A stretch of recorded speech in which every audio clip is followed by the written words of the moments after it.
2분기부터는 좀 시장이 굉장히 좋아질 거라고 아, 그래요? 생각하거든요. 2년 동안 거의 2년 동안 너무 힘들었는데 이때 싸게 잘 사면은 올해 안에도 20-30% 수익 낼 수 있고, 좀 긴 호흡에서는 저는 반도체, 전기차, 2차전, 신재생에너지, 그리고 플러스 알파로 방산하고 인터넷까지 좀 보자라 말씀드리는데요. 제가 말씀드렸던 것처럼 핵심 업종을 얼마나 들고 있느냐의 싸움인 것 같아요. 최근 아까 말씀드렸던 것 중에 2차 전지라든지 자동차라든지 이런 것들은 아직까지 실적이 좋아요. 근데 주가는 아직까지 많이 못 올라갔다는 거예요. 그런데 문제는 뭐냐면은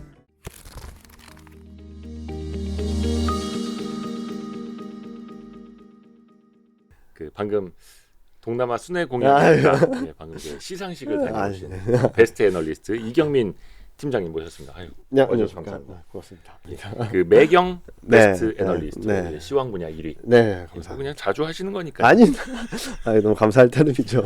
아니 근데 이경민 팀장님이 지난번에도 네, 작년 8월 네, 그 즈음에 네, 막 이 시장이 급등하고 있을 때 네, 맞습니다. 시장의 기대감이 너무 높다. 네, 맞습니다. 오히려 그럴 때 좀 차익 실현을 하는 것도 네, 방법이다 네, 이렇게 네. 말씀을 해주셨었고, 하여튼 시장은 계속 구불구불하게 네, 가더라고요. 네, 구불구불한데 고점도 조금씩 낮아지고 저점도 조금씩 낮아지고, 그런데 최근 조금 바뀐 것 같긴 하죠. 네, 네. 저점이 2130에서 2180으로 좀 올라왔고, 예. 고점은 아직까지 넘지 못했죠. 2500을 넘지 못했는데 네. 근처까지 다 왔죠. 네. 그래서 저는 지금부터는 저희도 지금 단기적으로는 좀 쉬어가야 된다라는 말씀을 드리고 있는데, 네. 제가 지난번에 나왔을 때는 반등시 매도만 말씀드렸잖아요. 네네. 그리고 작년 내내 반등시 매도만 말씀드렸던 것 같아요. 네. 근데 올해는 조정시 매수. 조정시 매수. 네, 그게 어떻게 보면 약간의 박스권처럼 네, 올라가면 팔고 네. 많이 떨어지면 사고 1분기, 구불구불한 증시 속에서 그거 1분기 정도는 그렇게 될 것 같아요. 1분기. 네, 1분기 정도는 좀 박스권 아니면은 좀 많이 밀렸다가 다시 올라오는 그림, 그런 정도로 생각을 하고 있는데 2분기부터는 좀 시장이 굉장히 좋아질 거라고 아, 생각하거든요. 네. 음. 일단은 전반적인 흐름을 간단히 말씀을 드리면 이 그림 먼저 보여주시면 네. 그러니까 작년 11월 달에 그려드린 그림이에요. 저희가 네. 연간 전망을 하면서 저희 제목이 반전 드라마였고요. 네. 그리고 그걸 한 문장으로 좀 표현하는 거를 생각하자 그래서 궁죽변 변죽통이라는 말씀드렸거든요. 이게 주역이 나오는 말이에요. 궁하면 변하고 변하면 통한다. 변하면 통한다. 네. 무슨 말씀을 드리냐면 경기가 정말 안 좋고 진짜로 침체가 좀 가시화되면은 연준이 통화 정책은 더 완화적으로 가겠죠. 네. 그러면은 달러 약세로 갈 것이고, 예. 그 와중에 중국은 경기가 개선되면서 위안화 강세, 원화 강세, 그리고 외국인 수급 개선, 대형주의주의 반등. 많은 분들이 연착륙 또는 많이 나빠봐야지 마일드한 침체 아니냐라는 생각을 많이 하시는 것 같아요. 연착륙. 예. 예. 근데 금리 인하기는 너무 과하다라고 생각을 하는 거죠. 네. 지금 시장 컨센은 어느 정도냐면은 지난 주말 고용지표랑 ISM 서비스업 지수가 너무 잘 나와서 좀 바뀌긴 했는데 2월 FOMC 직후에는 어느 정도 금리 인하 기대가 있었냐면 올해 하반기부터 내년 1월 달까지 3번 금리 인하한다는 기대가 있었어요. 23년 말 24년 초 3번 금리 금리 인하. 인하. 그게 어느 정도 수준이냐면 하반기랑 내년 1월까지 FOMC가 5번 있습니다. 네. 그중에 3번 한다는 거예요. 되게 그러면 기대감이 큰 거네요. 너무 크죠. 너무 크죠. 그리고 어느 정도 지금 현재 시점에서 보면은 금리 인하 3번이라는 거는 요 그림을 보여드릴게요. 요 그림이 뭐냐면은 네. 지금 시장에서 예상하는 월별 FOMC 회의별 기준금리 전망이에요. 아하. 요즘 좀 더 올라가긴 했는데 요 그 밑에 그림 보시면 더 편할 거예요. 회색 선을 보시면은 이게 기준금리 전망치거든요. 네. 4.14, 4.105, 4.173. 네. 그러니까 4.1%까지 기대했다는 거죠. 24년 1월 달에는. 음흠. 금리 인상을 해봐야 한 4.9 정도 하고 4.1%대까지 금리 인하를 해줄 거야라는 기대를 했던 거죠. 네. 근데 4.1이 왜 중요하냐면은 연준이 제시한 24년 말 점도표예요. 네. 연준은 24년 말까지 여기까지 갈 거예요라고 말을 했는데 시장은 그거를 1월 달에 이미 기대를 했던 거죠. 아, 연말에 가는 게 아니라 1월 달에 갈 거야! 라는 기대를 했던 거죠. 자, 그러면은 5번 금리 인하를, 5번 FOMC 회의 중에 3번 금리 인하 하려면 연착륙하면 될까요? 연착륙하면은 물가가 바로 2%를 갈까요? 그만큼 경기가 세게 불어져야지 금리 인하를 할 테니까. 네. 3번을 할 거니까. 저희는, 금리 인하 가능성은 올해 하반기, 올해 4분기쯤엔 열릴 수 있다라고 생각을 하고 있어요. 네. 그런데 문제는 뭐냐면은 지금은 너무 과하다는 거죠. 기대감이 네, 과하다. 기대감이 과하다. 그래서 제가 과하다라고 말씀을 드리는 와중에도 지금 현재 시점에서 좀 보자고 말씀을 드린 건 뭐 기대감이 과하다, 뭐 괜찮다라고 평가하는 거는 제 개인적인 평가니까 뭐 제일 굉장히 좋게 평가를 해서 반응을 해서 지금 연착륙에 대한 기대랑 금리 인하 기대가 잘 들어와서 균형을 잘 맞추고 있다라고 생각을 해볼게요. 지금 그림처럼. 지금 그림처럼요. 근데 이 균형감이 항상 유지될까요? 영원히? 어떤 변화가 있으면은 균형이 깨지게 되겠죠. 예. 저는 그 깨지는 시점이 지난 주말에 나오지 않았나라는 생각을 하는 거죠. 어떤 뭐 고용 지표가 고용 잘 지표랑 서비스업 지표가 너무 잘 나오니까 네. 금리 인상 우려가 좀 커졌고요. 아하. 금리 인하 기대가 후퇴했고 아하. 연착륙에 대한 기대는 강해졌는데 경착륙에 대한 기대, 침체에 대한 우려는 작아졌는데 네. 금리 인상 우려랑 금리 인하 기대가 후퇴한 게 더 셌던 거죠, 시장에. 이런 것들이 균형점에 안 잡히게 된다면 시장은 막 흔들릴 수밖에 없다라는 말씀드리는 거죠. 시장에서 이제 깨닫는 거죠. 아, 우리가 너무 앞서갔구나. 그렇죠. 네, 맞습니다. 우리가 그러니까 경제표 너무 잘 나오면 우리가 너무 앞서갔나? 예. 예. 그리고 경제표 안 나오면은 우리가 연착륙을 예상했는데 그게 가능할까? 이런 생각을 하는 거죠. 어떤 때 그랬냐면 12월 FMC 이후에 보통 배드 이스 배드, 굿 이스 배드라는 국면이 있었거든요. 네. 경제표가 안 나오면 침체가는 거 아니야? 경제표 잘 나오면 금리 인하 기대가 너무 과했나? 이런 기대를 계속적으로 반영을 해나갔거든요. 네네. 그런 흐름들이 좀 2월, 3월 초중반까지는 좀 이어지지 않을까라는 말씀을 드리고 있어요. 그러니까 작년 한 하반기 정도만 되더라도 경제 지표가 안 좋게 나오면 금리 조금 많이 못 올리겠다 이러면서 맞습니다. 배드 이즈 굿 이렇게 받아들였었는데 네. 그게 연말부터는 좀 바뀐 거고 네, 12월 달에 한번 바뀌었고 또 그러면서 그게 증시에 또 반영이 되면서 올라온 거고 네, 중요한 건 이제 여기서부터인데 여기서부터죠. 여기서부터인데 저는 그렇다고 해서 시장이 막 무너지거나 그런 그림은 아닐 것 같아요. 네. 저희가 하단을 본다 하더라도 전저점 테스트 뭐 그 정도까지는 열어놓고 있는데 자 지금 왜 제가 당분간은 좀 조심하자라는 말씀드린 이유는 이 그림 뭐냐면은 위에 그림이 12개월 선행 PER이라는 게 빨간 선이에요. 코스피요. 네, 코스피요. 네. 12.6배입니다. 그러니까 밸류에이션으로 놓고 보면 뭐 주가도 오르긴 올랐습니다만 실적 추정치가 계속 네. 떨어지니까 요 빨간색이 실적 전망이거든요. 이게 네. 뭐 거의 수직 낙하하고 있죠. 아이고 그러니까 계속 실적 추정치가 안 좋아지니까 가만히 있어도 주가는 비싸져 보이는. 비싸져 보이는데 그 와중에 또 반등을 해서 12.6배를 넘어선 거죠. 12.6배라고 한다면 21년 5월 이후 최고치예요. 그러니까 사실 12.6배가 뭐 해외 증시랑 비교해 보면 그쵸. 저기 꼬레 위에 있는 건데 접근 코스피 역사적 PER로 보면은 굉장히 높은 수준이죠. 그렇죠. 네. 그리고 코스피 지수 레인지로 따져보면 3,200, 3,300 선보다 더 비싸진 상황이에요. 그러니까 이 PR이 뭐냐면은 이익 전망에서 지수를 빼준 거, 나눠준 거라고 생각하시면 돼요. 그렇죠. 그래서 그냥 이익 전망이 가만히 있었을 때는 주가에 따라서 PR이 움직이는데 주가가 가만히 있더라도 이익 전망에 따라서 PR이 움직이는 거죠. 이익 전망이 떨어지면 주가가 가만히 있어도 PR은 비싸지는 거고. 그렇죠. 분모가 작아지니까. 지금 그 상황인 거죠. 네, 지금 그 상황인데 자 그러면은 오케이 그럼 12.6배 가능해 라고 치더라도 자 이제부터 고민해야 될 게 뭐냐는 거죠. 지수가 더 레벨업 되려면 두 가지 케이스가 있겠죠. 네. 첫 번째로는 밸류에이션이 13배, 14배, 15배를 가든지 네. 아니면 이익이 드라마틱하게 올라가 주든지 네. 가능하냐라는 얘기를 드리고 싶은 거죠. 그러니까 주가라는 게 어차피 이익과 멀티플의 함수니까, 맞아요. 이익이 올라가든 멀티플이 멀티플이 올라가든 올라가든. 해야 되는데 멀티플이 올라가려면 어찌 됐든 간에 뭐 코리아 디스카운트 요인이 해소가 되든 증시 환경이 좋아져야 되는 거고. 좋아지든 금리 인하가 현실적으로 되든 뭐 그렇죠. 채권 금리 쪽이 어마어마한 변화가 있어야 되겠죠. 뭐 아니면 기업 실적이라도 좋아지든. 뭐 그럼 드라마틱하게. 이거 한번 나눠서 볼까요? 이익하고 그럼 멀티플을 어떻게 해소할 수 있는 요인들. 일단은 심리적으로 볼게요. 기대 심리가 더 올라가면은 밸류에이션에 대한 재평가를 가능하겠죠. 그렇죠. 자 그러면은 요 그림을 보여드리면 이게 뭐냐면은 예. 이게 미국 전미 투자자협회에서 발표하는 강세 전망에서 약세 전망을 빼준 거예요. 네, 약간 일종의 탐욕 지수. 네, 그거 보면은 금리 인상을 한 이후에는 0을 못 넘었어요. 예. 0에서 마이너스 40 왔다 갔다 했는데 예. 지금 0 수준에 다 왔습니다. 네네네. 그러니까 당분간 단기적으로는 심리적으로 어느 정도 안도감은 풍부하다는 거죠. 네. 밑에 그림은 여러분들도 여기 CNN 머니라는 사이트 들어가서 네. 매일 보실 수 있어요. 이게 Fear and Greed 인덱스인데 이게 익스트림 Fear까지, 익스트림 그리드까지 왔어요. 극도의 탐욕 수준에 진입하기 시작했어요. 이제 추세가 부러진다는 게 아니라 심리만 읽는 거예요. 쏠려 있다. 네, 심리가 단기적으로 과한가 공포스러운가 이 그림을 보는 건데 네. 12월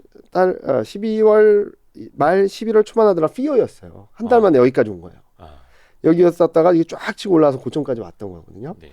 자, 그리고 또 리스크 지표를 몇 개 보여드릴게요. 이게 뭐냐면은 매크로 리스크 인덱스라 그래서 이렇게 밑에 있다는 건 리스크에 대한 민감도가 굉장히 낮다. 시장이 되게 안심하고 있다. 위에 있다는 거는 시장이 좀 불안해한다.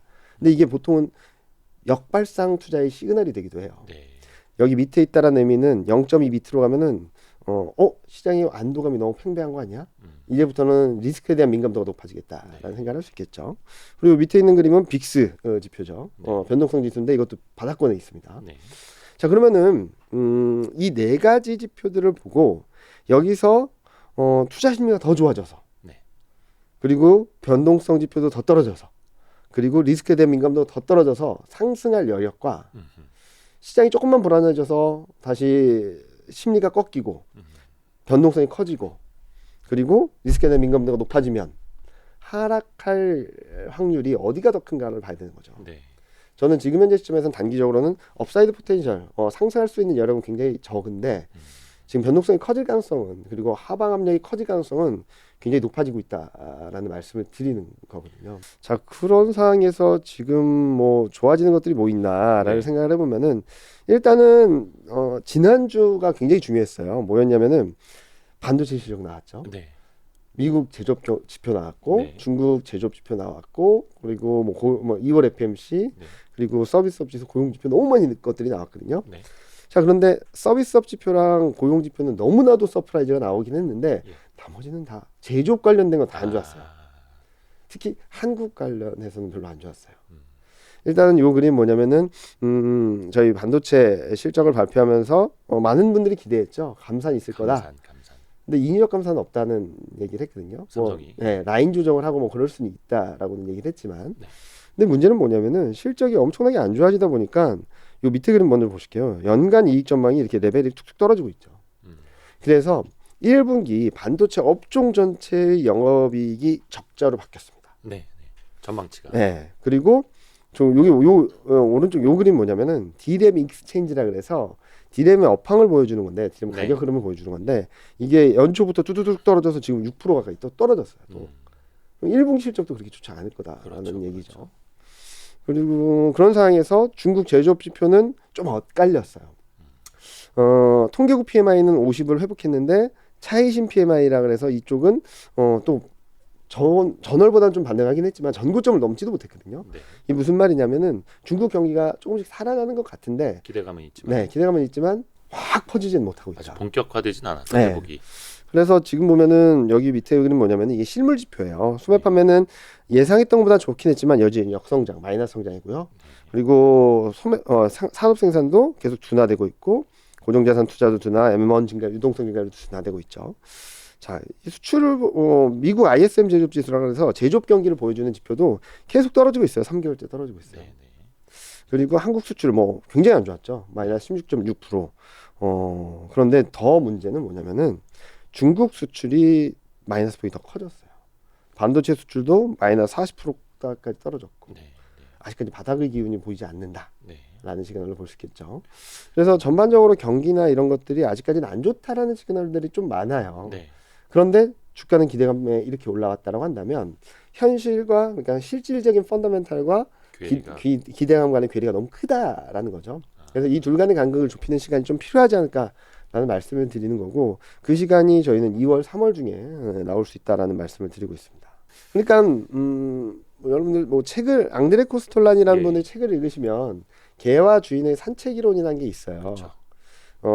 주인은 자기 할 길을 계속 갑니다. 네. 근데 강아지는 이렇게 갔다 저렇게 갔다 이렇게 갔다 이렇게 오잖아요. 그렇죠. 근데 결국에는 주인한테 돌아온다는 거죠. 네. 그게 원리거든요. 논리거든요. 그러니까 주가가 아무리 움직여도 결국엔 펀더멘탈을 수렴한다는 그림인데 지금은 강아지가 좀 주인한테 멀리 가 있다. 그러면은 뭐 몇 가지 케이스를 생각해 볼 수 있겠죠. 주인한테 멀리 가 있다 그래서 뭐 무조건 강아지가 주인한테만 오는 게 아니라 이런 경우도 있겠죠. 요 그림 보여주시면 일단 레벨이 올라가기에는 좀 부담스러운 뭐 심리나 금리 인하 기대나 또는 경기 흐름이나 이런 것들을 보여드렸는데 가장 베스트 케이스는 요거인 것 같아요. 강아지는 멈춰 있는데 주가는 네. 고공행진을 하고 있는데 경기나 실적이 막 올라오는 경우 저는 이 가능성 굉장히 낮다라고 생각을 하고 있고요. 그리고 아까 잠깐 말씀드렸던 것처럼 박스권 뭐 2,300에서 2,500이든 2,200에서 2,500이든 박스권 등락을 이어가는 가운데 경기나 실적 전망이 올라오는 데까지 시간을 벌어주는 경우 이거는 저는 확률적으로 좀 있다라고 생각합니다. 네. 근데 지금 경기나 실적이 계속적으로 떨어지게 된다면 그러니까 주인이 지금까지 왔던 길을 그냥 자기 갈 길을 가고 있다면 네. 강아지가 주인한테 가야 되지 않을까. 그래서 이때는 가격 조정이 좀 있을 거라고 생각하는 거죠. 좀 되돌림 현상이. 네, 되돌림이 있을 수밖에 없다라고 말씀드려서 지금은 단기적으로는 과유불급이라는 말씀을 드리면서 지금 시점에서는 여기서 레벨이 바로 올라가기보다는 쉬어가든지 아니면은 이 간극을 빠르게 좁히고 그러니까 가격 조정을 거치고 다시 정상화되는 그림을 보여주든지 해야 되지 않을까라는 생각을 하고 있습니다. 그러니까 쉽게 표현하자면은 올랐을 때는 팔고 떨어졌을 때 다시 사고 요 전략을 뭐 한 3월까지도 계속 이제 반복을 하면 좋겠다. 이 3월 중에는 계속 그렇게 하시면은 그러면서 좀 모아 나간다는 생각을 해야 되겠죠. 네. 모아 나간다라는 컨셉으로 접근을 하시면은 크게 무리가 없을 거라고 생각을 하고 있고요. 네. 재밌는 그림 좀 지금 막 보여드릴게요. 재밌는 그림 중에 하나는 요 그림인데요. 네. 외국인이 그렇게 하고 있어요. 1월에 외국인이 엄청 엄청나게 샀죠. 샀죠. 8조 샀죠. 8조. 예. 근데 지금 외국인이 1월 달에만 샀다고 생각하시는데 7월부터 최근까지 17조 넘게 샀어요. 17조. 작년 7월부터요? 네. 그러니까 연속적으로 산 게 아닐 뿐이지. 연속적으로 샀어요. 그러니까 여기 보시면은 네. 밑에 그림 보시면 뭐냐면은 이게 파란색이 외국인 현물 누적 순매수고요. 네. 회색이 선물 누적 순매수예요. 그러니까 외국인 지금 뭐 하냐면 시장 방향성에 대한 베팅은 안 해요. 그냥 중립이에요, 그냥. 네. 근데 주가는 주식 현물 시장에서 어떻게 하냐면 샀다 팔았다 하는데 많이 사고 조금 팔고 많이 사고 조금 팔아요. 저기 보시면은 7, 8월 달에 6조 4,500을 사고 9월 한 달 동안 2조 5천억을 팔고 10월, 11월 달에 7조 6천억을 사고 이 12월 달에 1조 7천억을 팔고 네. 그리고 최근 올해 연초부터 이제 8조 가까이 사는 거죠. 예. 근데 왜 이게 근데 왜 지수는 여기 그대로지? 매수 주체가 없는 거예요. 뭐가 없다? 매수 주체. 매수 주체가 없다. 그러니까- 끌어올리면서 사질 않는다. 네. 그러니까 외국인이 6조 4,500을 사면 이때 7, 8월 달에 한 270포인트 올랐거든요. 네. 근데 9월 한 달 동안에 2조 5천억 팔았는데 410포인트가 빠졌어요. 그리고 10월, 11월 달에 7조 6천억을 샀거든요. 네. 이때 370포인트가 올랐어요. 네. 근데 12월 달에 1조 7천억을 파니까 320포인트가 빠졌어요. 그리고 지금 7조 7천억을 사니까 다시 300포인트 정도가 오른 거거든요. 네. 계속 이 플레이만 하는 거예요. 밑에서 와장창 사서 쭉 올라가면은 일정 부분 정리하면 다시 원점으로 돌아와서 거기서부터 또 사고. 근데 또 외국인은 저 사이에 환차익도 많이 먹었을 네, 테고. 완전 많이 낮고 근데 지금 외국인이 하는 것들을 보면은 워낙 수급 영향력이 크다 보니까 되게 활용을 하는 것 같아요. 왜냐면은 여기 보시면은 네. 여전히 한국 주식 보유 비중이 30% 조금 넘을 수밖에 안 돼요. 많이 비워놓은 상태죠. 비워놓은 상태예요. 자, 그런데 30%밖에 안 되는데 여기서 시장을 끌어올린다? 조금 아쉽잖아요. 네. 그럼 뭐가 나가는 것 같다는 생각을 하는 거죠. 아.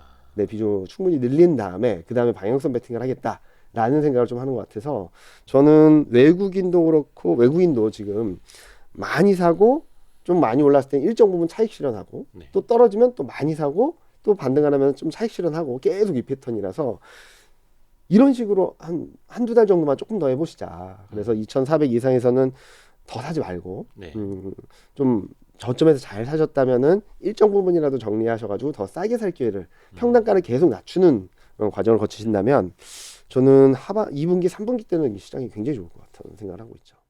2분기, 3분기 시장이 굉장히 좋아질 것이다라고 보시는 근거는 그럼 어떤 게 돼요? 첫 번째로는 중국 경기입니다. 중국 경기. 네. 그러니까 아직은 본격화되지 않았지만 시차를 두고 경기가 좋아지겠죠. 네. 자, 작년에 2022년에 제로 코로나로 충격이 가장 컸을 때가 2분기예요. 네. 그럼 뭐가 들어오죠? 기저효과가 들어오죠. 네. 그러면 2023년 2분기 경기는 무조건 좋은 그림을 보여줄 거예요. 그러면은 지금 말씀드렸던 위안화와 원화가 다시 한번 강세로 갈 수 있겠죠. 네. 그럼 외국인 또 들어올 거고. 그러면서 대형주 위주로 다운 한번 상승할 거고. 네. 그래서 제가 아까 말씀 되게 잘 짚어주셨는데 네. 23년 전망에서 말씀드렸던 것과 1월이랑 너무 비슷하다라고 네. 말씀드렸잖아요. 네. 그래서 저는 1월 증시가 23년 예고편 같다라고는 얘기를 하고 있어요. 근데 잠시 첫 시작이 조금 껄끄럽지 못했다는, 스무스하지 못했다는 거죠. 뭐 2월 들어서는 좀 이제 조정을 받고 네. 있고. 그러면 네. 그 경로부터 좀 이야기를 해보죠. 일단은 뭐 중국 경기도 이야기를 해주셨으니까. 네. 경로는 잠시만요. 경로는 전약 후강, 그러니까 지금 많은 하우스에서 전강 후약으로 좀 많이 바꾼다고 뷰를 수정한다고 하는데, 솔직히 네. 말씀드리면 요 그림 보여드리면은 요 하단은 좀 높아질 수 있을 것 같아요. 예. 네, 원래 저희가 작년 22년 7월 달부터 계속 말씀드렸던 게, 저희는 뷰는 똑같았거든요. 네. 23년 1분기에 하단 나온다, 2,100이 깨질 수 있다라는 네. 말씀드렸었는데, 근데 여기 좀 높아질 수는 있을 것 같아요. 최근 흐름들을 봤을 때. 그렇다 하더라도 여기서 2,500에서 다이렉트로 2,600, 2,700 가는 그림은 쉽지 않다. 그래서 여기서 한번 가격 조정을 한번 거친 뒤에 올라갈 텐데, 네. 이때 좀 적극적으로 사자라는 말씀을 드리는 거죠. 조정을 받을 때. 네, 받을 때. 근데 뭐 제 의견에 동의하시는 분도 계시고 좀 더 좋게 보시는 분도 계시겠죠. 아니면 더 나쁘게 안 좋게 보는 분도 계시겠죠. 그래서 제 기준점만 말씀을 드릴게요. 일단은 저는 2,200이 깨지면은 여유 자금 중에 10% 사시고, 네. 2,100이 깨지면 20% 사시고, 이런 식으로 분할해서 피라미딩 전략을 하시면 될 것 같아요. 네. 시장을 좀 더 좋게 보신 분은 2,300, 2,400 이렇게 밴드를 좀 더 높여가셔서, 그러니까 내가 매수를 시작할 타이밍의 밴드를 높여가시면 될 것 같고, 시장을 좀 안 좋게 보시는 분들은 매수를 시작할 타이밍이나 밴드 레벨을 좀 더 낮게 보시면 될 것 같다. 근데 이번에 아마 2, 3월 달은 변동성이 좀 클 수 있어요. 네. 그 과정을 좀 적극적으로 활용하자라는 차원에서 말씀을 드리는 거지, 제가 작년에 나왔을 때처럼 이제 시장 안 되니까 무조건 팔고 떠나세요, 뭐 그런 뷰는 아니거든요. 그래서 이번에는 좀 잘 사자, 싸게 잘 사자. 2년 동안, 거의 2년 동안 너무 힘들었는데, 이때 싸게 잘 사면은 올해 안에도 20, 30% 수익 낼 수 있고, 내년엔 더 큰 수익을 낼 수 있는 상황이 벌어질 수 있다. 올해 좀 잘 사자, 싸게 잘 사자라는 말씀을 계속적으로 드리겠습니다. 약간 궁금해서 그런데, 그러면 이제 작년 말에는 뭐 2,100이 깨질 수도 있다 이런 네. 뷰셨고, 그 사이에 좀 바뀐 거는 그 뭐가 있기 때문에 약간 저점이 높아질 수도 있다라고 보시는 거예요. 일단은 첫 번째로는 금리 인하 기대가 너무 과하다라고 말씀드리고 있지만, 네. 물가 레벨이 떨어지면서 연준의 스탠스가 좀 바뀌는 것 같기도 해요. 아. 2월 FMC에서 느끼시지 않았나요? 네네네. 파월 연준 의장이 시장이 기대대로 우리 통화 정책이 가는 거는 그렇게 불편하지 않아 정도로 말했어서 저도 그것도 깜짝 놀랐거든요. 파월은 그동안 왜 그래?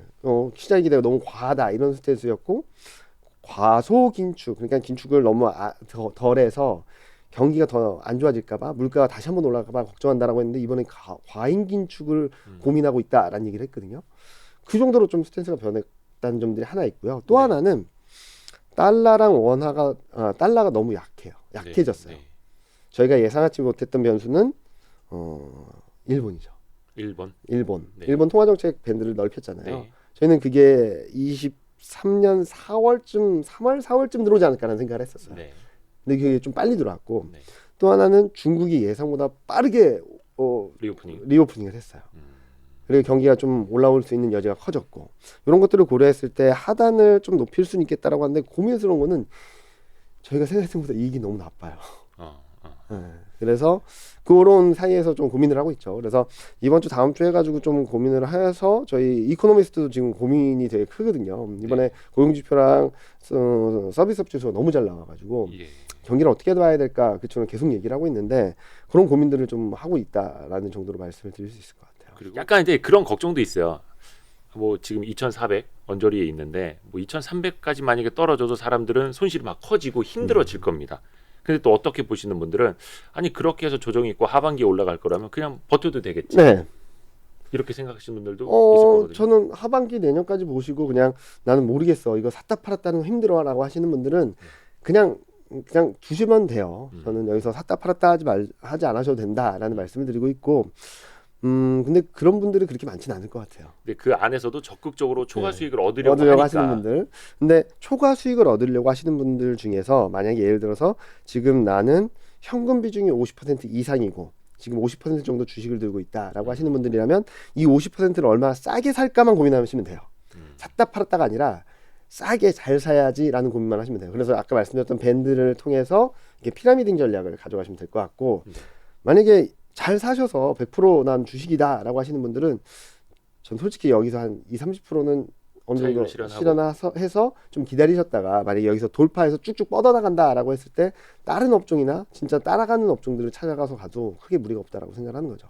이제 어떻게 보면 시장이 연준을 더 이상 무서워하지 않는 건지 특히 이제 2022년은 물가, 금리 이런 매크로가 엄청나게 시장을 이제 잡아먹는 그죠. 상황이었는데 경기를 아무도 안 봤던 것 같아요, 진짜로. 근데 그때는 이제 이거 매크로 변수 안 보는 뭐 이런 가치 투자자들, 바텀업 투자자들이 화들짝 놀랬던 거고 맞습니다, 맞습니다. 23년에는 그럼 어떤 장세가 펼쳐질까? 과거만큼 연준의 힘이 세지는 않은 약간 그 변수는 조금 낮추고 가도 될지 그건 좀 어떻게 보세요? 저는 연준의 영향력은 계속된다라고 생각하죠. 근데 이제부터는 경기나 실적을 다시 바라봐야 될 때가 아닌가라는 생각을 하고 있어요. 초점을. 네.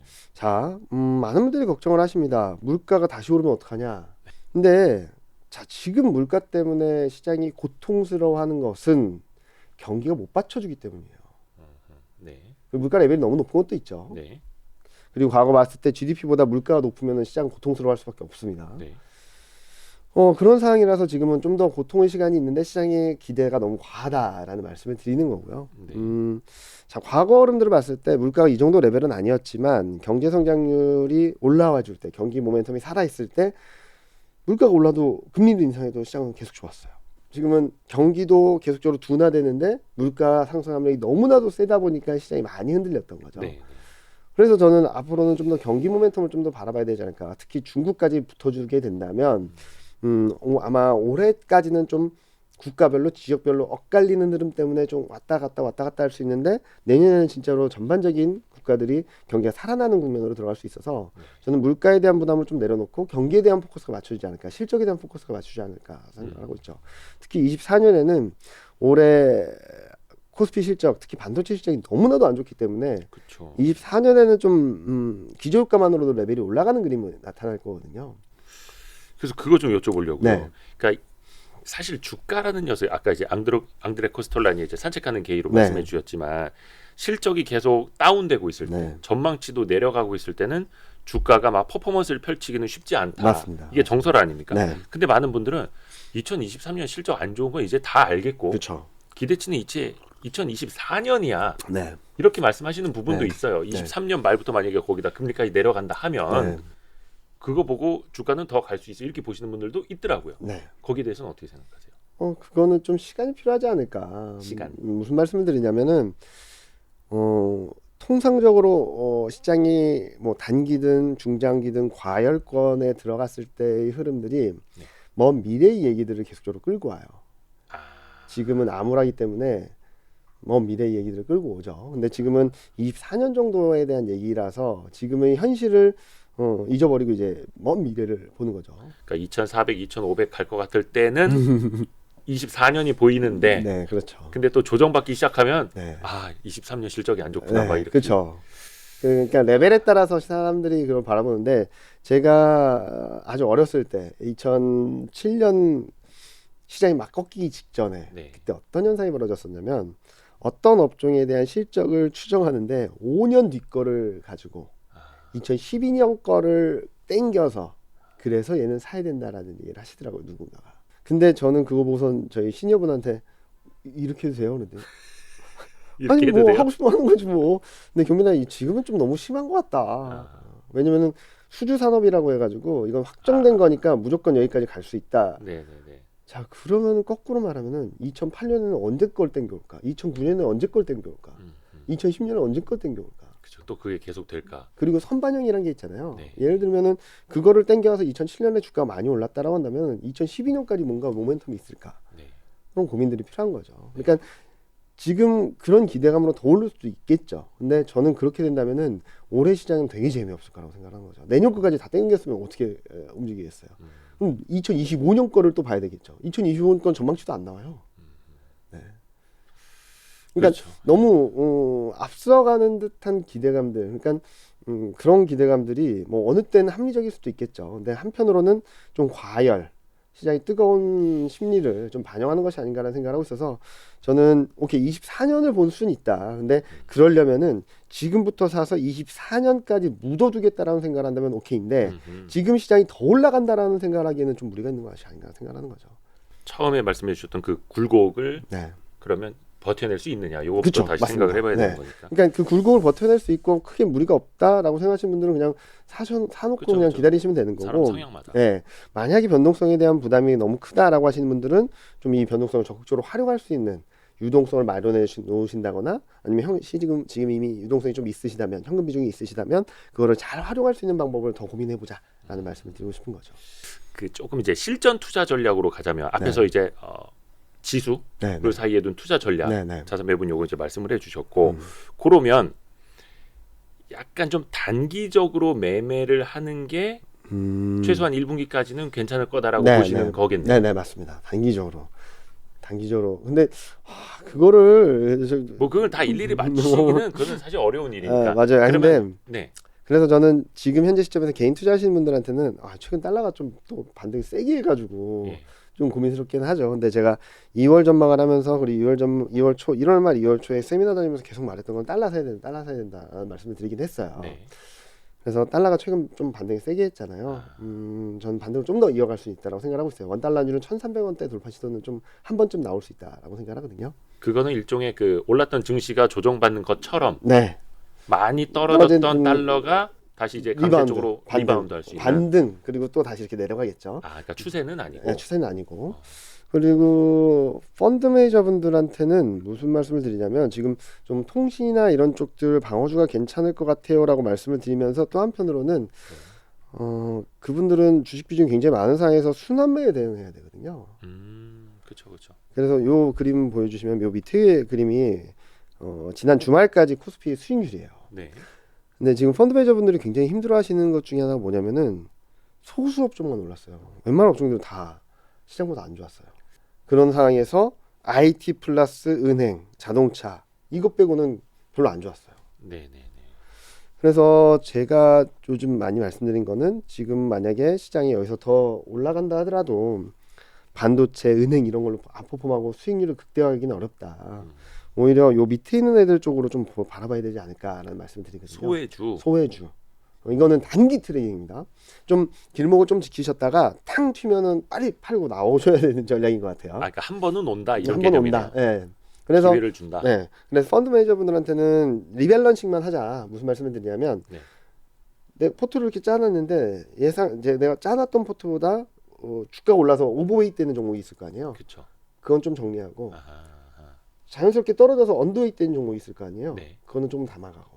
그래서 계속 리밸런싱하고 중립화 전략만 가져와야 되는 거 아니냐라는 말씀을 드리는데 만약에 진짜 개인적으로 이렇게 매매를 빠르게 하시는 분들이라면 저는 이쪽에서 기회를 찾아보자. 실적이 안 좋았던 애들. 대표적으로 어떤 것들이죠? 호텔 레저, 필수소비재, 통신, 보험, 빌철, 건강관리, 뭐 소매우통 기계 이런 쪽들인데 중국 소비 관련주입니다. 근데 이벤트가 있죠. 3월달에. 양회. 정치 이벤트. 네. 그런 것들이 좀 안 물려 있어서 중국 소비주는 한번 튀어오르는 그림이 나오지 않을까라는 생각을 조심스럽게 하고 있어요. 그것도 뭐 우리가 늘상 이제는 기계적으로 중국에서 정협 정인대 양회 열 때쯤이면 경기 부양책 나온다. 이 기대감들이 항상 있는데. 그래서 한 번은 기회가 올 거다. 트레이딩 할 수 있는 기회는 올 거다라고 생각하는 거죠. 그것도 이제 중국 내수 관련주로. 네. 근데 저것들이 그 중국 이제 리오프닝 한다고 할 때 한 번씩 다 튀었던 것들 아닌가요? 튀었다가 최근 이렇게 다시 소외된 거죠. 한 달 넘게. 그것도 약간 그런 거였죠. 중국 리오프닝에 그래 하면서 쫙 올랐다가 너무 빨리 왔나벼 이러면서 이제 내려가고 그러니까 있네. 그 중국 리오프닝 주식 주가 흐름하고 최근 코스피 흐름하고 좀 비슷하다고 보시면 될 것 같아요. 기대감이 팡 튀었다가 기대감이 톤다운 되는 과정에서 조정을 거칠 수밖에 없고 아니면은 증시는 잘 가는데 혼자 소외될 수밖에 없는 상황이고 그런 기대감이 다시 한번 들어올 수 있는 시점이 2월 중순부터 3월 초까지 가니까 라는 생각을 하는 거죠. 또 그건 어떻게 보세요? 이게 1월에는 이제 앞에서도 말씀해 주신 것처럼 외국인 자금 들어오고 달러 약세 기반으로 들어오고 대형주도 위주로 막 반등을 했고 반도체도 꽤 올랐고 근데 2월 들어오자마자 이게 돈이 1월하고 2월을 알고 있나 봐요. 시장 운영 확 바뀌어요. 그러니까 코스닥이 코스피 상승률을 훨씬 더 앞서가고 있더라고요. 또 종목별 장세 테마 뭐 AI 뭐 로봇 또 뭐야 뭐 메타버스 막 장난이 아니에요. 요게 당분간 이어질지 앞으로는 좀 그거는 한 저는 2월 정도까지는 조금 더 이어질 수 있다라고 생각하는데 네. 자 시장이 못 가는데 테마가 활성화된다 그렇다고 한다면은 시장을 더 조심해야 되겠죠.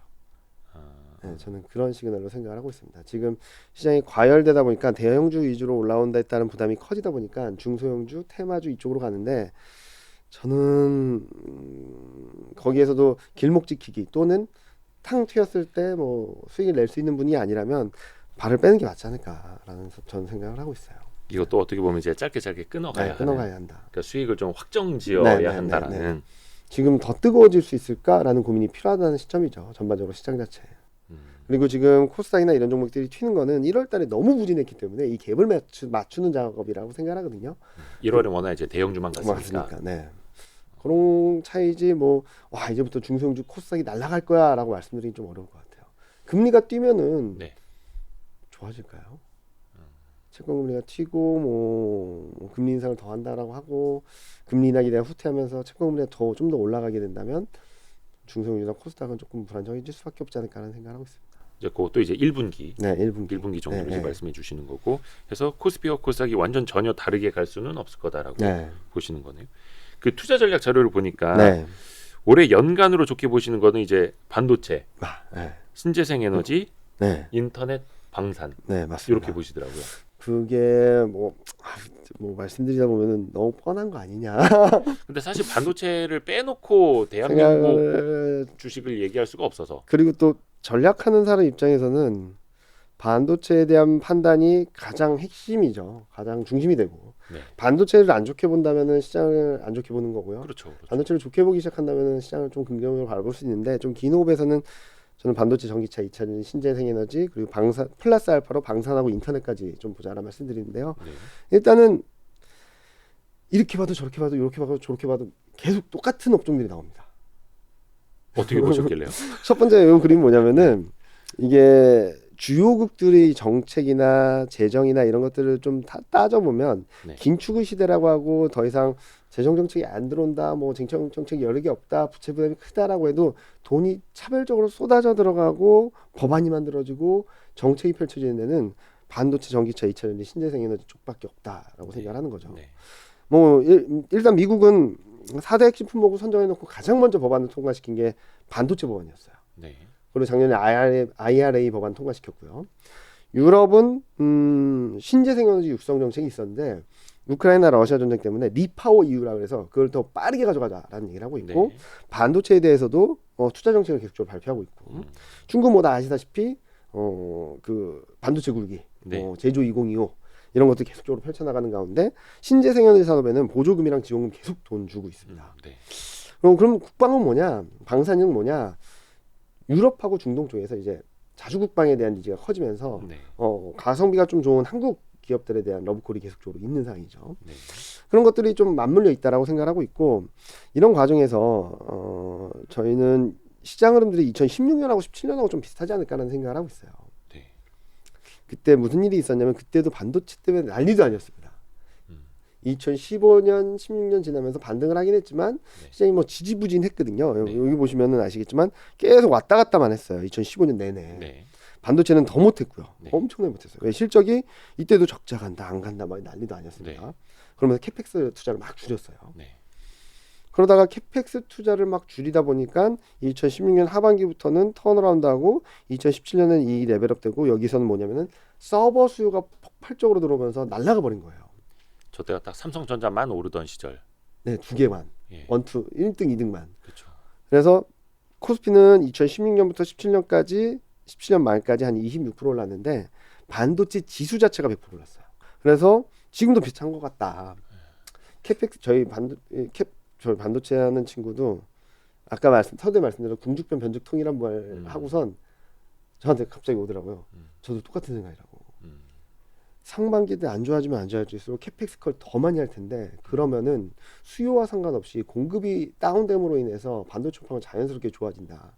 나빠지면 나빠질수록 좋아지는 폭이 커질 것 같다라는 얘기를 했었거든요. 자, 근데 2016년, 17년에 이런 그림이 나왔었는데 이때 특징이 뭐냐면은 아까 업종별 수익률을 좀 보여드렸잖아요. 네. 소수 업종만 날아갔다고 네, 하는데 네. 이 16년, 17년을 보시면 여기까지 소프트웨어까지 딱 8개만 시장을 이겼고요. 18개 업종이 시장보다 못했고요. 예. 그리고 2015년까지 엄청나게 좋았던 미디어 교육, 필수 소비재, 화장품, 의류, 뭐 호텔 레저, 중국 소비 관련주가 다 안 죽었어요. 좋았어요. 예. 저때 아마 사드 이후. 예, 네, 맞습니다, 맞습니다. 그래서 이번에도 소수 업종만 움직이지 않을까라는 생각을 하는 거죠. 근데 진짜 저게 엄청나게 무서운 지금 말씀을 네, 해주셨는데 맞습니다. 저게 막상 닥쳐버리고 맞습니다. 내가 소외 업종만 잔뜩 들고 있으면 맞아요. 거의 이거는 악몽이 악몽. 그래서 펀드 매니저분들한테 이거 말씀드리면 깜짝 놀라세요. 어떻게 하는 거야? 그렇죠. 그러니까 2016, 17년 막 삼성전자 2배 갔는데 막 지수 못 따라가고 있고 막 이거는 다시 꾸기 싫은 이제 악몽인데 맞습니다. 그럼 이제 어떻게 해야 되는지. 자, 그러면은 왜 이 8개 업종만 시장이 움직였을까? 보면은 반도체, IT 하드웨어, 소프트웨어는 IT도 좀 묶여서 같이 움직인 것 같아요. 이번에처럼. 네. 근데 업종 실적 2017년, 2016년은 이익이 턴어라운드, 2017년이 레벨업. 이번이랑 또 이것도 비슷해요. 네. 보시면은 2017년 이익 개선 기여도가 반도체 뭐 압도적이죠. 63%. 네. 그리고 은행. 여기 수익률 보시면은 은행이 여기 있죠. IT 가전 수익률 2위. 화학 여기 화학 있고요. 네. 에너지, 철강까지. 음. 그러니까 IT 빼고 나머지 업종들은 실적이 좋았던 애들이 다 좋았던 거예요. 네네네. 그래서 같은 맥락에서 23년 이익이 턴어라운드하는 거 24년 실적을 따져 보니까 이번에도 반도체 압도적으로 좋습니다. 화학, 조선, 자동차, IT 가전, 상사전문제, 소프트웨어, 은행. 뭐가 보이시죠? 23년 대비 24년 실적. 네. 네. 뭐가 보이시나요? 올해 1월달에 오른 애들이에요. 그렇죠. 그래서 아까도 그 1월이 23년도의 예고편 예고편이라고. 같다. 네. 그래서 여기 요거를 좀 따져보면 아까 보여드렸던 전반적인 글로벌 정책과 지금 보여드리는 그거를 고려하지 않은 실적을 매칭해서 보면 반도체, 2차 전지, 전기차, 신재생에너지, 거기다 인터넷 방산까지 합쳐져서 말씀드릴 수 있겠죠. 여기 상사자본재는 방산 업종들이 다 들어가 있고요. 아하. 그리고 뭐 화학이나 이런 상사자본들 이런 쪽에 좀 일부 신재생에너지 종목들이 좀 들어있죠. 섞여 있어서. 네. 그래서 본다면은 그래서 자꾸 1월달 증시가 23년 예고편 같다는 말씀드린 것도 상승을 야기한 동력들도 경기만 빼고 본다면 굉장히 많이 비슷한 모습들이 있고 업종으로 본다 하더라도 소수 업종이 움직였다. 그리고 아까 말씀드렸던 IT 플러스 은행이 움직였다라고 하면은 지금 제가 23년 전망을 하면서 작년 11월 전망하면서 말씀드렸던 업종들이 좀 맥을 닿아서 움직이는 것이 아닌가라는 생각을 하고 있습니다. 일단 반도체는 23년까지는 사실은 실망스러운 실적일 수 있지만 네, 상반기까지는 굉장히 실망스러울 수 있지만 어떻게 보면 이제 실적이 나올수록 실망할 수도 있고 이미 그거를 계속해서 애널리스트들이 추정치를 낮춰놓을 테니까. 네. 근데 주가는 어떻게 보면은 24년도에 초점을 맞출 텐데 이것도 아까 해주신 말씀하고 빗대어서 보면은 이걸 또 선반영해서 먼저 또 갔다가 우리가 너무 빨리 갔네 하면서 쉴 수도 있겠고. 네. 근데 이번에는 뭐 쉬어간다라고는 생각을 하는데 쉰다면은 저는 뭐 적극적으로 사야 된다라는 말씀을 드리고 있죠. 다시 이제 반복을 하자면 그래서 오를 땐 좀 차익 실현하더라도 조심하고 그리고 쉬어갈 땐 다시 담아야 된다. 그리고 연중으로 보자면은 반도체를 많이 담고 가야 네, 한다. 맞습니다. 가장 먼저 사야 될 것은 이번에도 눈에 보였죠. 네. 뭐 은행은 잘 모르겠어요. 솔직히 말씀드리면 은행은 잘 모르겠어요. 일단은 반도체하고 인터넷 한번 보시면 좋을 것 같아요. 전저점을 깨지 않는 수준에서 급반등이 나왔거든요. 인터넷은 뭐 대표적으로 이제 뭐 네이버 카카오인데 네. 요것도 이제 금리 인상기에 가장 크게 고생했던 친구들이고 엄청나게 안 좋았던 거죠. 그러면 인터넷 쪽으로 조금 좋아질 수 있는 배경 이유는 그럼 뭘로 꼽습니까? 일단 첫 번째로는 뭐 단기적으로 금리 인하 기대가 과해서 네. 저는 지금 현재 시점에서 추세적으로 또 쉬어갈 것 같아요. 지금 아마 차트를 보시는 분이라면 지금 200일 이동평균선이 다 막혀 있어요. 네. 인터넷 업종 다. 네. 근데 이것 때문에 추세 반전까지 쉽지 않아서 올라갔다 좀 쉬었다 등락을 계속 좀 반복하다가 올라갈 것 같다는 생각을 하는데 근데 올라가는 이유는 뭐 명확하죠. 금리 인하 기대가 다시 있거나 아니면 올해 말 내년부터는 이제 금리 인하 사이클로 들어간다는 게 하나 있고 또 하나는 중국 규제 완화예요. 중국 규제 완화. 네, 중국 그동안 빅테크 기업들에 대해서 엄청나게 규제를 했었는데 이제 완화 스탠스를 바꿔가고 있거든요. 네. 근데 그게 저는 일시적이진 않을 것 같아요. 왜냐면 중국의 가장 경제에 있어서 가장 고질적인 문제는 청년 실업률이 너무 높아요. 20%. 네. 그러면은 이 청년들의 불만 그리고 청년 실업률을 해소하기 위해서 가장 꺼내들기 쉽고 효율적인 카드가 빅테크 유니콘 기업들의 육성 정책이에요. 얘네들이 활성화되게 된다면 청년들이 취업을 해서 좀 실업률도 낮아지고 소득도 올라가겠죠. 그런 정책을 펼치고 있다라고 생각을 하고 있고, 자 그러면은 지금은 금리 인하 과하다라면서 왜 금리 인하를 한다라고 하니, 제가 올해뿐만 아니라 내년까지 괜찮다고 말씀드리면 요 그림만 하나 보여드릴게요. 네. 요 그림 보시면은 요게 뭐냐면은 3월, 6월, 9월, 12월 달마다 미국 중앙은행에서 제시하는 경제 전망이에요. 네. 보시면은 자 GDP 성장률입니다. 23년 0.5, 24년 1.6, 25년 1.8. 올해 경기를 바닥으로 24년, 5년 올라간다라는 전망이죠. 자체 미국 전망이죠. 미국 전망이죠. 예. 자, 근데 점도표는 23년 5.1, 24년 4.1, 25년 3.1. 물가만 잡히면 음. 경기와 상관없이 금리 인하할 거야. 그러니까 금리를 내리는 게 이제 정상화야. 그쵸? 이런 또 신호가 다른 나오는 의미의 거죠. 정상화라는 거죠. 왜냐면은 연준이 중립금리라고 해서 네. 물가나 경기나 이런 것들이 정상화되었을 때로 봤을 때의 가장 합리적인 수준이 2.5라는 수준을 계속 유지하고 네. 있거든요. 네. 그러면은 5.1은 물가가 9%까지 갔기 때문에 음. 과격한 좀 과한 금리 인상을 했다면 네.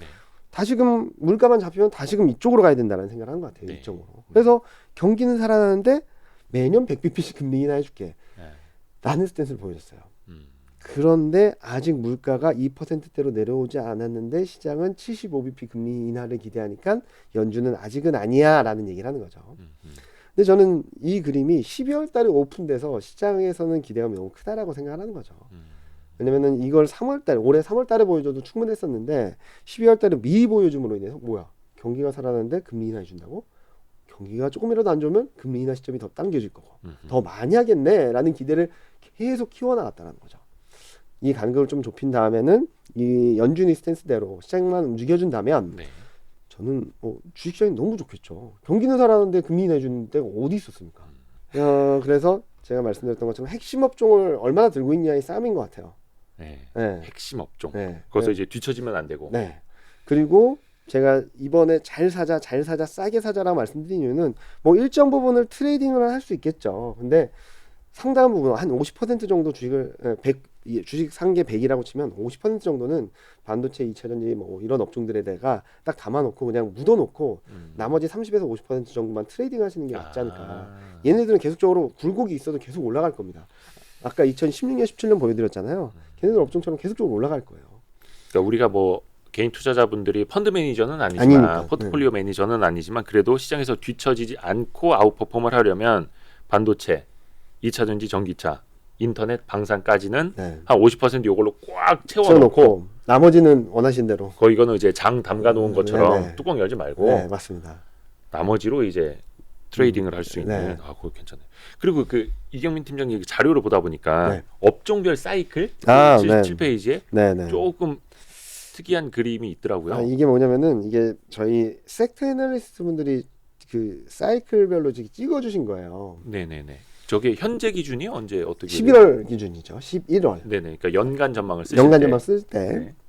그래서 보시면은 여기 위에 그림은 실적 기준으로 어디 위치에 있는 것 같다라는 추정을 한 거고 밑에는 주가 기준으로 추정을 한 거라서 일단 실적만 볼게요. 실적만 네. 보시면은 위에 거. 반도체 인터넷인데 뭐 2달, 3달 지났으니까 더 내려와 있겠죠. 네. 증권도 여기 바닥에 있죠. 네. 요 세 업종은 실적이 바닥권에 있고 주가도 바닥권에 있는 것이 아닌가라는 추정을 할 수 있을 것 같아요. 근데 증권은 시장 업황이랑 왔다 갔다 하니까 그리고 아직까지 거래 대금이 많이 늘지 않다 보니까 네. 막 눌려 있는데 저는 좀 긍정적으로 바라보고는 있어요. 네. 근데 반대로 여기는 조심해야 될 거라는 거죠. 철강, 이미 먼저 비철. 가 있는. 가서 이렇게 꺾이는 철강, 비철, 정유, 화학, 운송, 게임 뭐 이쪽들. 그러니까 대표적으로 시클리컬이라고 말하는 업종들 많이 조심하자. 소재 산업재는 많이 조심하자라는 쪽으로 말씀을 드리고 있고요. 근데 또 반대로 보면 철강화학이라든지 약간 저도 좀 중국 경기 회복 네. 그게 좀 본격화될 때 좀 수혜 볼 수 있는 업종들 아닐까요? 그런 것들은 본격적으로 수혜를 받을 수 있을지 좀 고민이 필요하다라고 저는 말씀드리고 있어요. 무슨 말씀을 드리냐면 자 중국이 옛날처럼 8% 10% 성장을 하나요? 그리고 또 하나는 중국이 이 옛날처럼 글로벌 공장 역할을 하나요? 다 많이 갔죠. 네. 인도, 인도네시아, 베트남 이런 쪽으로. 네. 그렇게 된다면 옛날처럼 원자재가 타겟이 될까? 저는 좀 소비 쪽으로 봐야 된다고 생각하고 있어요. 그래서 아까 말씀하신 것처럼 중국 경기 회복도 조금 더 중국 소비 쪽으로. 소비 쪽으로 특히 IT 쪽이 좋지 않을까라는 생각을 하고 있어요. 저는. 또 IT라면 빼놓지 않고 당연히 반도체고 네. 거기다가 인터넷까지도 약간 네, 네. 뭐 중국의 인터넷 관련주들이 좋아지면 좋아지면 우리나라 심리가 좋아지겠죠. 심리도 같이 근데 좋아지는. 왜 그렇게 보냐면은 중국서도 많이 올라갔습니다. 옛날 2014년, 15년에 중국 소비주가 날아갈 때처럼 중국인이 이제 머리를 감습니다. 이런 리포트 안 나와요. 네. 이런 거 안 나와요. 이제 옷 자주 갈아입습니다 이런 네, 거. 그런 거 안 나와요. 그죠, 옛날 얘기죠. 네, 그리고 중국 브랜드도 이제 많이 성장을 했기 때문에 우리가 타겟을 했던 그런 니치 마켓에 대한 니즈는 많이 약해졌다라고 생각하거든요. 그래서 저는 중국 경기가 회복되면 첫 번째 볼 거는 IT 수요. 그리고 자동차나 전기차 수요. 이쪽들이 얼마큼 올라오는지를 좀 보자라는 말씀을 드리고 있고요. 그렇죠. 중국도 변했고 발전했고 네. 거기에 맞춰서. 네. 그래서 너무 2014년, 15년 또는 그 이전 중국이 어마어마한 성장을 했을 때 또는 글로벌 공장 역할을 했을 때 그때 생각을 하기보다는 좀 다른 생각을 해보자라는 말씀을 많이 드리고 있어요. 방금 그 화면 다시 좀 보여주시면 네. 그래서 좀 최악을 이제 지나가고 있는 네, 이쪽을 더 집중해서 봐야 된다. 좀 반도체랑 하나가 뭐죠? 인터넷, 증권 증권. 쪽까지. 그리고 최근 아까 말씀드렸던 것 중에 2차 전지라든지 자동차라든지 이런 것들은 아직까지 실적이 좋아요. 네. 막 망가지진 않을 것 같거든요. 네. 근데 주가는 아직까지 많이 못 올라갔다라는 거죠. 네네네. 얘네들을 보면 어떻게 보면은 실적 대비 주가가 좀 떨어져 있다 라고 생각하는데 2차 전지는 조금 소재 쪽을 먼저 보자라 말씀드리고 있어요. 소재. 네. 소재는 또 한동안 쉬더니 또 언제 딱 그죠? 봤더니 막 신고가를 그러니까 막. 셀업체랑 소재업체랑 왔다 갔다 할 것 같아요. 네네. 셀이 먼저 팡 튀었다가 쉴 때 소재업체가 먼저 쉬었다가 팡 튀고 이런 그림이 계속 반복될 것 같거든요. 그래서 지금은 소재 업종들이 좀 당분간은 더 좋을 수 있다라는 말씀을 드리고 있어서 셀업체는 조금 천천히 담고 소재업체를 먼저 보자라는 말씀드리고 자동차는 지금 IRA 법안 때문에 올해 상반기를 지나면서 그리고 유럽 경기가 되게 안 좋거든요. 지금. 네. 상반기를 지나면서 어떤 흐름을 보이는지 조금 확인하고 대응하자. 그러니까 지금 아까 굉장히 업종들을 쭉 말씀드렸는데 순서대로 말씀드리면 지금 바라봐야 될 것은 반도체 인터넷. 그리고 그 다음에 바라볼 것은 2차 전지인데 2차 전지 중에서도 소재. 네. 그 다음에 바라볼 것은 자동차, 전기차. 그리고 뭐 방산이나 이런 것들은 그냥 좀 꾸준히 모아간다라는 생각을 하시고 대응을 하시면 좋을 것 같습니다. 아하. 다 꼽아주셨네 아주 그냥 친절하게. 그 다음 페이지에 근데 토픽이 또 있더라고요. 네, 따로. 요 있는데 요거 종목은 저희가 연간 전방을 하면서 내놓은 자료인데 이게 뭐냐면은 섹터 애널리스트 분들이 비중 확대로 내놓은 업종 중에서 그 안에서 업종 중에서 가장 좋다라고 생각하는 종목들을 좀 리스트업 드린 건데요. 자, 많은 분들이 이거 보여드리면 오해하세요. 얘만 좋고 나머지는 안 좋은 거야? 이렇게 생각하시는데 그게 아니라 예. 반도체 업종이 좋다라고 한다면 전반적인 업황이 다 좋아서 종목들이 다 좋은데 그 중에서도 얘가 좀 나을 거다라는 말씀을 드리는 거죠. 그래서 뭐 반도체, 전기전자, 2차 전지, 인터넷 그리고 자동차까지는 다 말씀드렸던 것 같고 눈에 띄는 게 철강비철하고 제약바이오잖아요. 왜 말 안 했던 업종들이 더 있냐? 네네네. 포스코홀딩스는 더 이상 철강업체 아니에요. 아, 네, 다 뭐 아시겠지만 자원 개발도 많이 하고. 네, 2차 전지 밸류체인을 막 만들어가고 네, 있죠. 네. 포스코 케미칼과 맞물려서. 네. 그래서 철강업체로서 추천해드리는 게 아니라 2차 전지 밸류체인에 들어가는 종목으로서 추천해드린 거고 삼성바이오로직스는 뭐 실적 측면에서 차별적으로 좋아질 수 있다. 업종 전체를 추천드리긴 좀 어려운데 예. 실적 측면에서 좀 눈여겨봐야 될 종목이다라는 차원으로 말씀드리고 있어요. 올해 굉장히 큰 제의약품들 중에 특허권이 풀리는 게 아니 독점권이 풀리는 게 많대요. 네. 그래서 복제하기 가능한. 근데 그럼 뭐 다 알고 있는 거 아니야? 라고 하시는데 돈 많은 삼성바이오로직스는 이미 캐펙스 투자 다 해놨대요. 네. 그래서 풀리면 쏟아내고 풀리면 쏟아낼 준비를 다 하고 있어서 좀 실적 측면에서 레벨업 될 수 있다라는 말씀을 많이 드리는 것 같아요. 그래서 차별적으로 보자는 거지 제약바이오 업체 전체가 좋다라고 말씀드리기 좀 어려울 것 같아요. 근데 저 화면에서 빨간 박스를 친 거랑 안 친 거랑 무슨 차이? 친 거는 저희가 전략적인 뷰랑 매칭이 되는 종목들 업종들이다라고 봐주시면 될 것 같아요. 네. 그리고 빨간 박스를 안 친 거는 그래도 그 중에서 좋은 것들. 네. 그리고 저희 섹터 애널리스트 분들이 기본적으로 비중을 더 늘려도 좋겠다라고 생각을 갖고 계신 업종들, 종목들이라고 보시면 될 것 같아요. 그렇죠. 건설 쪽에서도 삼성 엔지니어링은 최근에도 그렇고 실적도 좋았고 네. 막. 그리고 증권 하신다면 뭐 키움증권 뭐 이런 것들이 리테일 탑픽이다라고 쪽으로. 생각하는 거죠. 은행이라면 뭐 신한지주, 네. 보험이라면 현대해상 이런 식으로. 네. 좋습니다. 이걸 이제 한번 좀 근데 참고해 보시면 여기서 보시면 아시겠지만 비중확대 업종 중에 시클리컬 소재 산업재는 없죠. 그거는 중립 아니면 좀 베어리시하게 보고 있습니다. 그런 소재 쪽으로는 네. 철강비철 쪽에서 뽑은 것도 호스콜딩스 때문이지 나머지 업종은 다 안 들어있다는 거예요. 네. 맞습니다. 그래서 조금 더 좋은 쪽을 더 담고 있는 맞습니다. 것들 위주로 좀 맞습니다. 봐야 될 테니까. 네.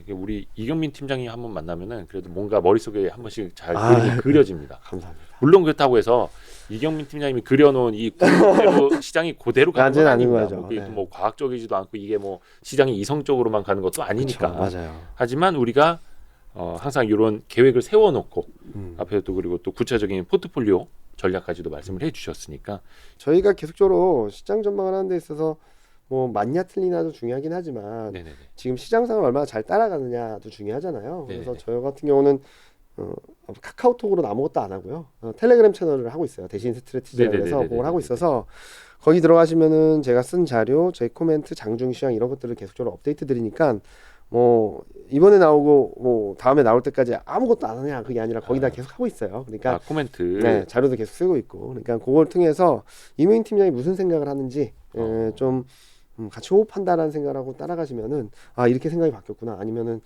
얘는 증시 올라갔는데도 아직까지 시장을 좀 조심스럽게 보고 있구나 이런 것들을 계속적으로 확인하실 수 있는 그런 공간이 되지 않을까 생각하고 있습니다. 그 URL을 저한테 보내주세요. 알겠습니다. 댓글에 달아놓을게요. 알겠습니다. 너무 고맙습니다. 감사합니다. 감사합니다.